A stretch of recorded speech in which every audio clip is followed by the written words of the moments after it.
Here's an angle on Muhammad Ali, who died last night you probably haven't thought about. Did you know he took karate lessons?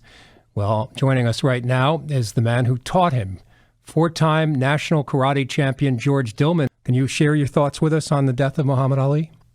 I met Muhammad Ali early on at a sports banquet where I was representing karate, and there was a basketball player named Kareem Abdul-Jabbar was there, and a whole bunch of people, and it was a sports banquet in New York City raising money for one of the big charities. And Muhammad Ali and I started talking. We agreed to work out, and that was the start of it. That was back in 1967. But then we separated because he refused to do the draft thing. I was in D.C., he was in Florida, and ironic, he came into Reading, Pennsylvania, where I live, and we go into a restaurant, my wife and I, and she looks back and she says, "Don't look behind you, but Muhammad Ali's standing behind you."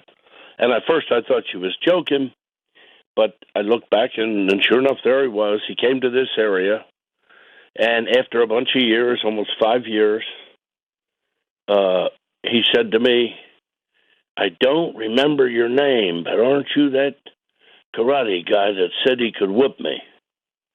I said, "Yes." He said, "You still think he can whoop me?" I said, "Yes." He says, "You're going to get your chance because I'm going to train here." He said, "I'm new to town. I don't have any sparring partners. I don't have anything. I just got to town, and I'm going to start training this week and get ready for my comeback fights." So did you guys ever square off? Oh, yeah. But we didn't fight like you see him fighting in the ring, but neither did any of his sparring partners, or he wouldn't have had sparring partners. You know, early on they had to tell Mike Tyson, "You better be easier on your sparring partners or there won't be any."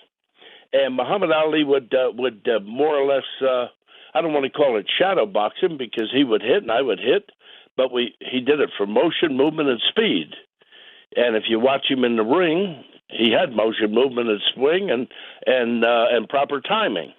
And that's what he was getting: timing, distance, coordination. We did road work, bag work, hung out together, watched old fight films together. He was a Jack Johnson fan, and we used to sit up pretty late at night studying Jack Johnson fights on 16-millimeter film back then.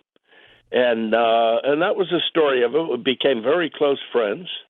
His house was in Cherry Hill, New Jersey, and I could just go over there and just stop in anytime I wanted. In fact, when we competed in karate tournaments in New Jersey, we used to stop by his house and show him and his wife the trophies that we won, and a lot of times he would get them to perform their form if they did a form, but sometimes he would spar with them. He sparred with one of my black belts right in his living room, and my black belt says, whoa, we're dressed up, we're in suits." Muhammad said, "Well, that shouldn't matter. You get in fights, don't you?" And he pushed the tables back. He says, "Come on." He said, "Mr. Dillman," here we call me Sensei at the time, but Sensei Dillman will referee the fight, and he started sparring the guy right in his own living room. So he would fight anybody, anytime. And then he started to build that camp up on the mountain, and I was there when every log went in place. And it's a gorgeous 18 buildings on 5 acres with a 30-mile view in every direction.